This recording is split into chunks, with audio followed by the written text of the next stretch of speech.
You know, Danny Ocean once told me, Andy, never bet against the house. And I said back to him, well, can I pick against the house at least? And he said, oh, absolutely. And then I'm like, what if there's no house advantage? He goes, oh, you definitely have to do it. And that's exactly what I'm going to be doing tonight. I'm going to be picking against the house for this Thursday night football game between the Chargers and the Chiefs on no house advantage. No house advantage, it combines fantasy with player props, and it allows you to net up to 20 times your money in a contest like the one I'm going to take part in tonight. You know, if you deposit $25 by using the link that you'll see down below on this video, no house advantage is actually going to match that. So you put in 25 and they're going to give you 25, and then we're going to times that 25 by another 20, and we can start doing the math, or we can start giving the picks. So first up, I got Austin Ekeler over 37.5 receiving yards. Now this all stems for me from Keenan Allen not playing. I believe those short and intermediate routes, many of them will go to Austin Ekeler. And then when you look at their matchup last year on Thursday Night Football, I believe he caught 11 catches. And Ekeler didn't have a great game week one. Usually, I believe, when he has a down week, he follows it with quite an up week. I never like taking the rushing with him because we don't know exactly the workload he's going to get from a rushing standpoint. But when it comes to receiving in a game like this against the Chiefs, where they might be down, but even if they're not down, we've seen how they play call against the Chiefs. Very aggressive, a lot of throwing. Expect Austin Ekeler to go over 37.5 receiving yards.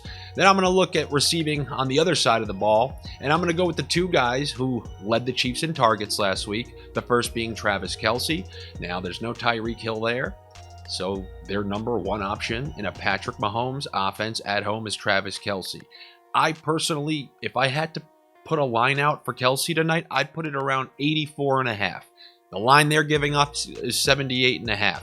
I'll take those free yards, and I love how my yardage estimation somehow means anything, even though I just came up with it in my head. But 78.5 receiving yards, I'm going to take the over on that. He had something like 10 targets last game, and he's murdered the Chargers in the past. And then even last week, you saw Darren Waller. He went for around 80 or 90, something like that, but he was right at this point, and he didn't even have that many targets. He was a mile behind Davante Adams, and even he was close to hitting this mark, and I actually think he did hit it. And then also, Juju Smith-Schuster was only one target behind Travis Kelce in that last game. He had 9 targets. He cleared 57.5 receiving yards. I understand that the Chargers had a great secondary. They picked off Derek Carr 3 times. But 57.5 when you're dealing with Mahomes, that might be one play.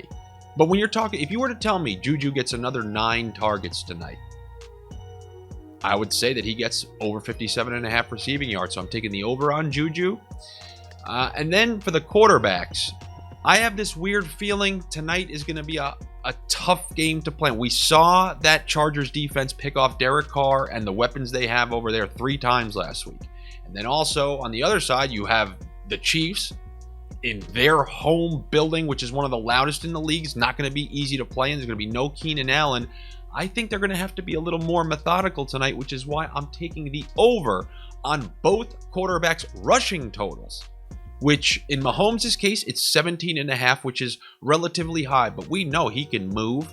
And the way I'm looking at it, if they were so great in coverage last week and there were lanes to run, I think Mahomes is a little more likely to take those lanes than someone like Derek Carr would be. So I'm going to take the over 17.5 rushing yards. And then for Justin Herbert, 14.5. Once again, I think that goes into Keenan Allen not being able to play, and with fewer options out there. We saw Mike Williams, I guess, wasn't able to get too open last week. So if he somehow gets shut down with all the coverage being rolled towards him, look for Herbert to try to sneak a few first downs with the runs. So I'm going with the Mahomes over 17.5 rushing yards, the Herbert over 14.5 rushing yards, the Austin Ekeler over 37.5 receiving yards, the Juju Smith-Schuster over 57.5 receiving yards, and the Travis Kelce over 78.5 receiving yards to try to net 20 times my money on no house advantage. So good luck to you, better luck to me. I will see you before Sunday for the larger assortment of picks. Take it easy, have a good one, enjoy the Thursday night game, subscribe to the channel, and I'll be back with you next time. Take it easy.